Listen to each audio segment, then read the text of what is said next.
ආයුබෝවන් සාදරයෙන් පිළිගන්නවා අපේ channel එකට. කොතරම් දුප්පත්කමේ අසරණකමේ හිටියත් වයසට යන්න කලින් නැත්තම් හිටි හැටියෙම ජීවිතයේ යම් නිසි කාලයකදී කෝටිපතියෙක් වෙන්න ඔබේ ජන්ම පත්‍රයේ වාසනාව තියෙනවද?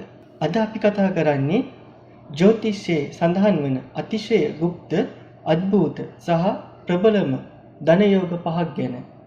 මේ යෝග ඔබේ කේන්දරේ පිහිටලා තියෙනවා නම් ඔබ උපතින්ම කොච්චර දුක්පත් වුණත් ජීවිතයේ මුල් කාලේ කොච්චර දුක් විඳත් වයසට යන කලින් ඔබේ ආර්ථිකය අතිශය අద్භූත විදිහට වෙනස් වෙලා විශාල ධනවතෙක් වෙන්න මඟ පෑදෙනවා. අද මේ විනාඩි කිහිපේ මෙම වැඩසටහනේ අපි කතා කරන්නේ ඒ අద్භූත යෝග පහ මොනවද?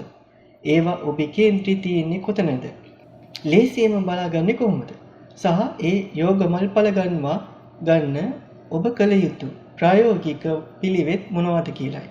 ඔබේ කේන්ද්‍ර සටහන අතට අරන් වීඩියෝ එක මුල සිට අගටම බොහොම අවධානයෙන් බලන්න. තවම අපේ channel එක subscribe කරලා නැත්නම් දැන්ම subscribe කරලා එකතු වෙන්න. අපි මුලින්ම තේරුම් ගන්න ඕනේ ජ්‍යොතිෂයේදී අద్භූත ධන යෝගයක් කියන්නේ මොකක්ද කියලා.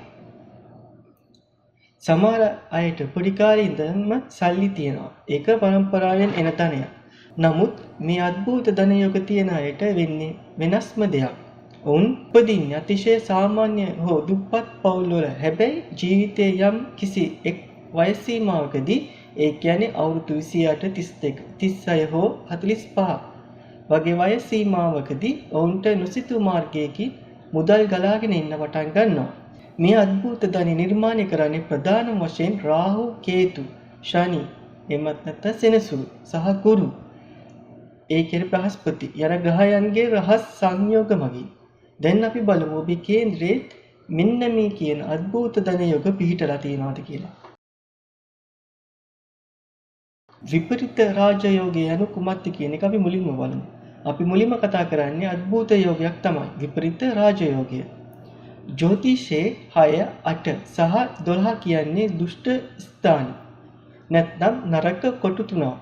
සාමාන්‍යයෙන් මේ කොටුවල ග්‍රහයෝ ඉන්නකොට නරකයි කියලා ගොඩක් අය හිතන්නේ. හැබැයි අద్භූත රහස තියෙන්නේ මෙතනයි. 6, 8 සහ 12 යන භාවයන් අධිපති ග්‍රහයන්.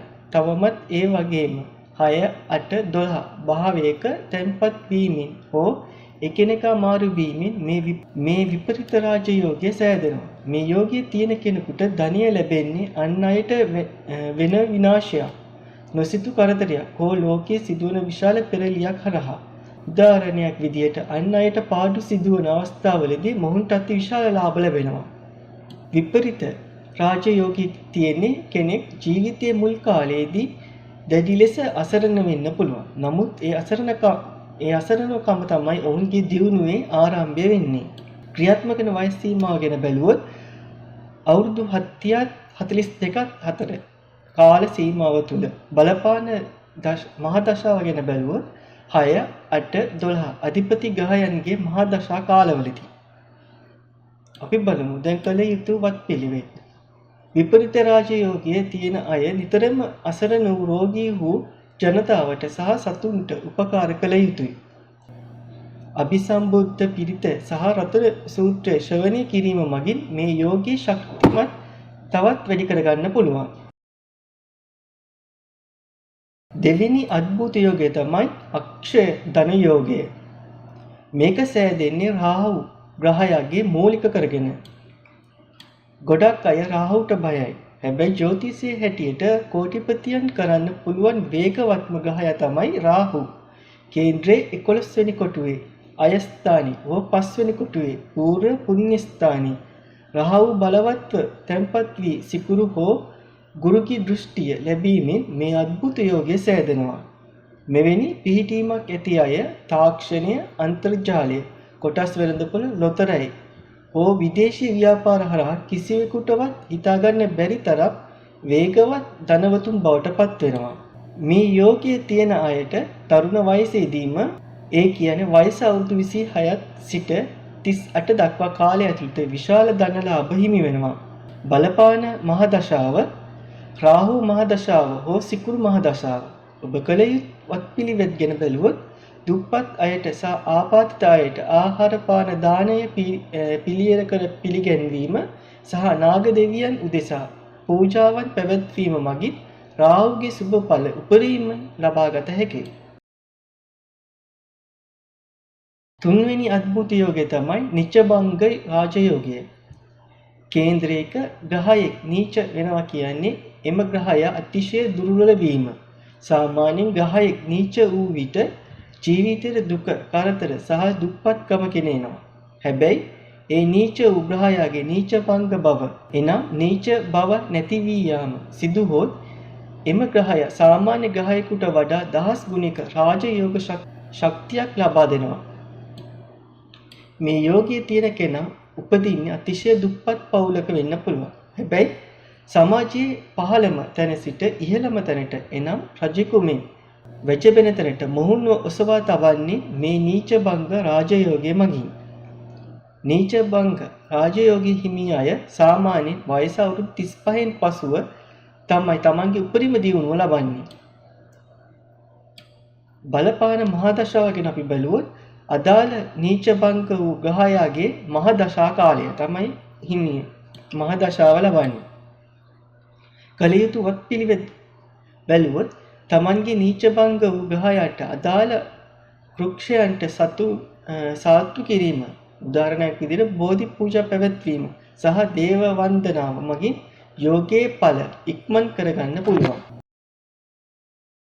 හතරවෙනි අద్භූත යෝගය තමයි චන්ද්‍ර මංගල යෝගය.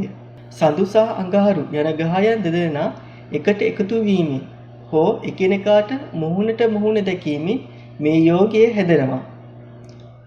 සඳුගේ ලැබෙන මානසික ශක්තියත් අඟහරුගෙන් ලැබෙන නොපසුබස්නා උත්සාහයත් එකතු වූ විට මොවුන් අතගහන ඕනෑම ව්‍යාපාරිකයින් මුදල් මවනවා.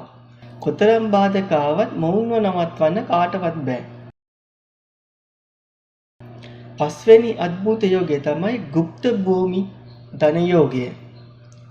මේ යෝගය හැදෙන්නේ කේන්ද්‍රයේ 8 වෙනි කොටුව ගුප්ත ස්ථානය සහ 10 වෙනි කොටුව කර්ම ස්ථානය අතර තියෙන විශේෂ සම්බන්ධතාවයෙන් නොසිතු ලෙස ඉඩකඩක් ගොඩනැගිලි මැණික්කෝ පොළොව යට තියෙන සම්පත් වලින් අතිශය විශාල ධනවතෙක් වීමේ මේ යෝගයේ හිමියයිට වාසනාව ලැබෙනවා. අද අපි කතා කළේ කෙතරම් දුප්පත් වුණත් වයසට යන්න කලින් ඔබේ ජීවිතය වෙනස් කරගන්න පුළුවන් අద్භූත යෝග 5ක් ගැන මතක තබා ගන්න.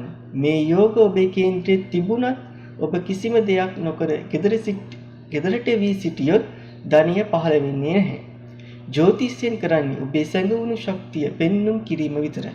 නිවැරදි කැපවීම, උත්සාහය සහ ධර්මානුකූල ජීවිතය තුළින් ඔබට මේ යෝගවල උපරිම ඵල නියත වශයෙන්ම ලබා ගන්න පුළුවන්. ඔබේ කේන්ද්‍රයත් මෙන්න මේ කියපු අద్භූත යෝග වලින් එකක් හෝ පිටලා තියෙනවද? පහලින් කමෙන්ට් එකක් දාගෙන යන්න. වීඩියෝ එක අනිත් අයට බලන්න ෂෙයා කරන්න. නැවතත් මෙවැනි වටිනා වීඩියෝ එකකින් හමු වෙමු. ඔබට තෙරුවන් සරණයි.